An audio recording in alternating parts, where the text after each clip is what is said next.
you have no way of knowing if you came back to the same world that you left when you went on that zip line. That's true.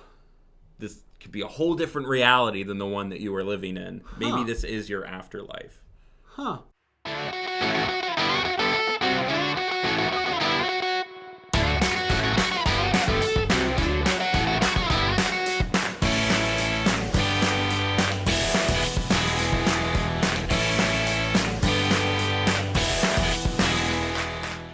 Well, I'm Matt. And I'm Carter. And welcome to another episode of It's Kind of a Gray Area. Yep. Welcome back, guys. So glad to see you again. Every time. I'm happy every time. Yeah. So far. A lot of repeat customers. I really appreciate it. Glad to see you guys. So, Matt. Yeah. Have you ever died? No, I got close once. Oh, really? Yeah. We've got time. Let's hear that story real quick. I was ziplining over a lake. Right. And I've always wanted to like tread water, you know, when you like skim it with your feet, almost like those toes that kind of like run like this, they can run on top of water. I did it. I did it for about 4 steps, which I lived the dream for those 4 steps. Right. And it was pretty freaking cool. So I'm holding it like this, and it runs out, and it just bam throws me forward. I face plant right into the water, which doesn't sound like a big deal, but it's a lot of pressure. Went up my nose and my mouth and everything, and I didn't know which way it was up. And it was like cloudy that day, so it wasn't like any sun. Even then, it's hard. And so I'm already choking on water underwater. I have no idea what direction is up. So I just stopped for a second. I'm like, all right, whichever way I float, that's the way that's up. And I waited a second, and I couldn't tell if I was floating or not. So I just kept freaking out. And I eventually, after waving around legs and arms, I found like where I broke the surface and went that way. And then I got up top and started throwing up water. But there was literally a moment underwater where I was like, it was in my lungs and everything. Where I got that moment where it's like, I could just give up right here.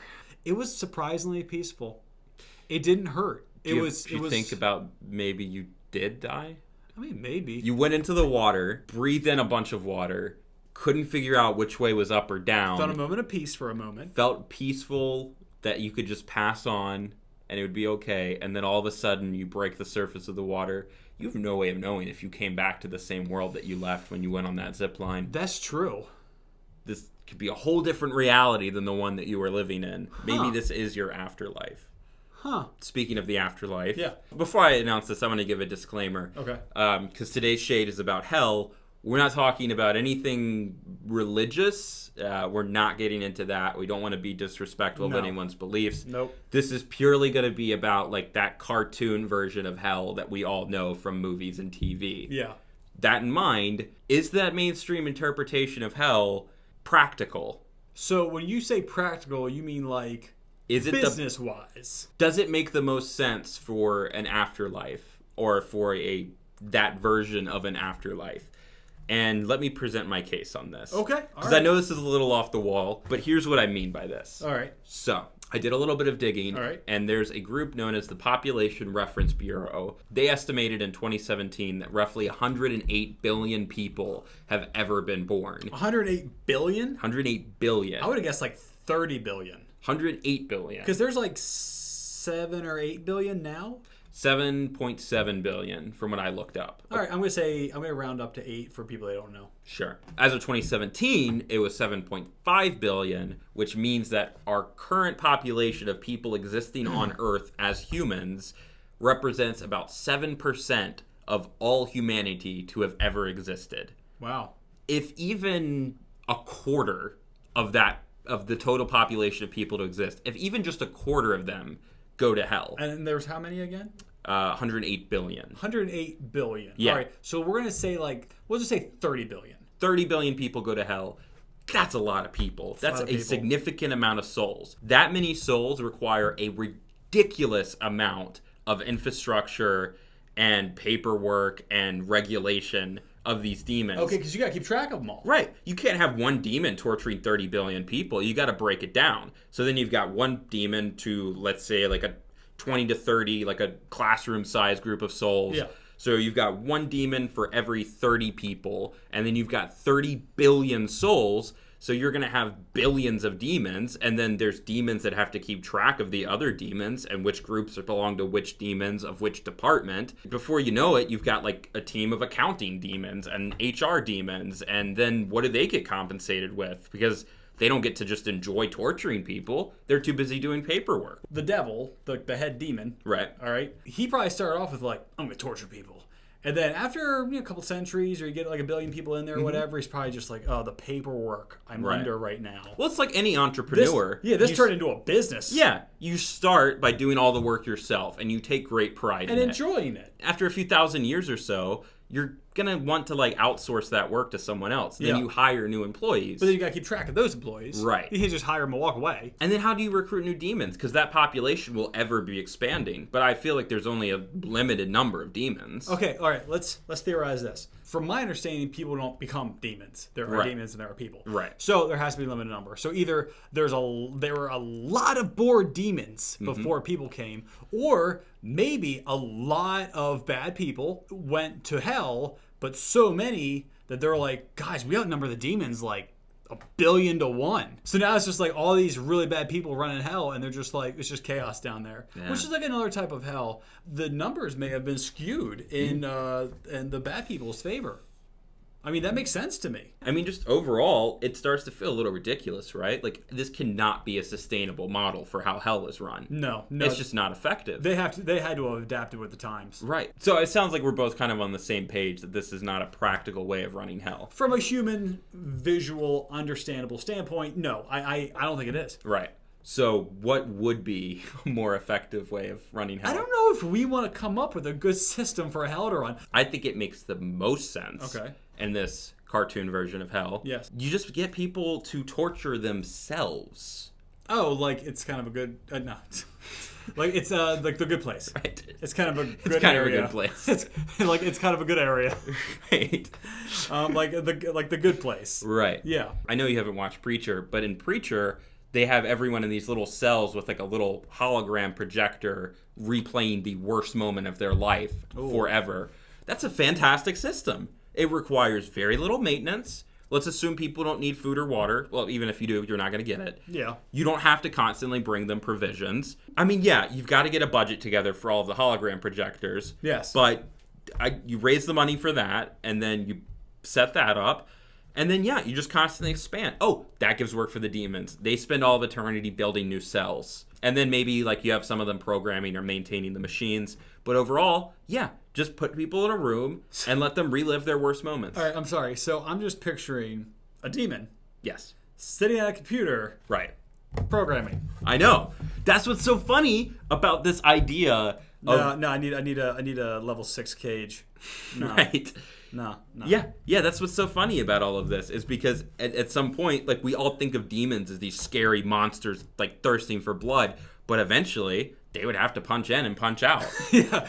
Like all day they're just like, they're demons. I'm a demon. I do bad things. What have you been up to, Azariel? Oh, just hanging with the wife and kids. Will you pick up that extra shift this weekend? He's like, yeah, I know. Hitler's such a handful. Yeah, because then, they clock out and they're just like, oh, man, I'm tired of grunting. All right. Okay, just take the horns off. Stretch it out.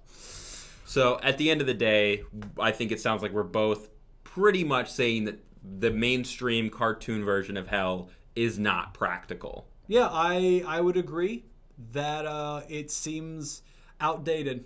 All right, so we're both saying that this is not practical. Yes. For the sake of the rock, paper, scissors, I will say that the way hell is, the way cartoon hell is practical. It's the best method. They've got it down. They know what they're doing. I feel like I should stand for that because you actually came up with your own model. Okay, if you want to stand for hell, that's fine. Don't word it like that. All right, let's see what the universe has to say about this. Let's rock, paper, scissors, shoot. Rock, paper, scissors, shoot. Rock, paper, scissors, shoot. You thought I was going to change it up. I thought you were. No. So, all right. So, I got scissor. You got rock. And so, it looks like... my hell wins. Your hell, in the opinion of the universe, hell could use a tune-up. All right. So, today's Would You Rather is brought to you by me. From hell. From hell. This one's kind of like on the theme of what our topic was today. So, would you rather be always in pain, not like agonizing, but like always in pain, But like above the pebble in the shoe. Yes, like you stubbed your toe really bad, that kind of level, or always bored. Which is its own kind of pain. It is. It is. It's emotional. It really is. I feel like if I choose pain, eventually I'm going to wish I had chose boredom. And if I choose boredom, eventually I'm going to wish I had chose pain. Grass is always greener on the other side of the would you rather. I'll take boredom, though, because I think as much as it's annoying, it's not literally painful. I'd rather be bored than stub my toe. Okay. I would rather be in pain. And actually, you would too. Really? Yes, this is scientific. They actually did a study. Your brain craves to be stimulated. Yes, entertained. Stimulated is the best term for it. No, I'm not going to use that word. So they actually put people in a room by themselves and said, "Oh yeah, this is just like an experiment. We're going to be with you in a second to tell you what the experiment is." Little do they know that it already started. They showed them, like next to them, all they had in this white blank room was a little shocker, like half a ball. You put your hand on, right, and it shocks you. Yeah, it's all batteries or something. People actually chose, after sitting there for usually less than 3 minutes, they would actually choose pain over being bored. They would touch it and get shocked. Like every minute, every 3 minutes, instead of sitting there completely bored. That's interesting. I know, right? Being in pain actually gives your mind something to focus on and keep moving.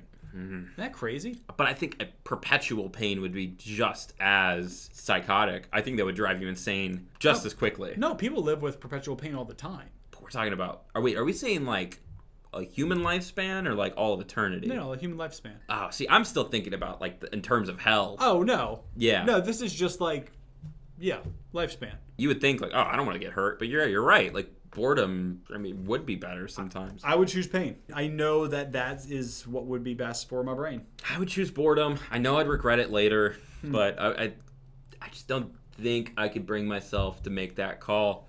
You're going to regret it. I know. Science. It is what it is. It is. And it's nothing else. Yes. That's such a great note to end on. I think it is a good note to end on. All right, man, you just want to wrap it up there? Eh. I could wrap it up a different way if you want. Yeah, what do you got? Let's do it! Okay. Remember to comment, like, and subscribe. Wear a Batman costume to work to earn more respect. Oh, heck yes. Ring the notification bell. If you forget to buy gluten-free, just take the gluten out yourself. That makes sense. And write down all your feelings on a Post-it note, and then rip it up and throw it away so no one knows who you truly are. It's weirdly specific. And as always, IKAGA. Yep.